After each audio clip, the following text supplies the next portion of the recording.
Hello! నమస్తే అండి. ఈరోజు నేను చెప్పబోయే అంశము ఎల్‌పీఎంలతో రిజిస్టర్ చేసిన సర్వే నంబర్‌లతో రిజిస్ట్రేషనా? వేటితో రిజిస్టర్ అవుతున్నాయి? ప్రస్తుతం అగ్రిసెల్ ల్యాండ్స్ ఎల్‌పీఎంతో రిజిస్టర్ అవుతున్నాయా? సర్వే నంబర్‌లతో రిజిస్టర్ అవుతున్నాయా? అనేది చాలామంది రైతుల యొక్క డౌటు. అయితే ఆ డౌట్ ఎందుకొస్తుందంటే రీసర్వే అయిన గ్రామాల్లో ఎల్‌పీఎంతో ఒక సర్వే నంబర్ ఇచ్చి, ఎక్స్‌టెంట్ ఇచ్చి అడంగలు పొందుపరిచారు. కానీ దస్తావేజులో ఉన్న సర్వే నంబర్‌కి, ఎల్‌పీఎంలో ఉన్న సర్వే నంబర్‌కి వేరియేషన్‌లు ఉండడంతో కొనుగోలుదారుడు డౌట్ పడి అసల రిజిస్ట్రేషన్ ఏ నంబర్‌తో చేయించుకోవాలి? ఎల్‌పీఎంలోని సర్వే నంబర్‌తో చేయించుకోవాలా? దస్తావేజ్‌లోని సర్వే నంబర్‌తో చేయించుకోవాలా? ఏది కరెక్ట్ అని సందిగ్ధంలో ఉండి అధికారుల దగ్గరికి వెళ్ళడంతో కొద్దిమంది అధికారులు అసలు సర్వే నంబర్ అనే సిస్టమ్‌ని తీసేసింది పాత గవర్నమెంటు.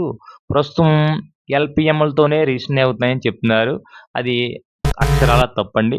ప్రస్తుతం ఈ రోజు వరకు కూడా ఈ ఎల్‌పీఎం టైప్ చేయగానే క్వాడ్ ప్రైమ్ 2.0 విధానంలో ఎల్‌పీఎంతో పాటు సర్వే నంబర్ డిస్‌ప్లే అయ్యి, ఈసీలో సర్వే నంబర్‌తోనే ఎంట్రీ వస్తుందండి. దయచేసి గమనించగలరు. జై హింద్.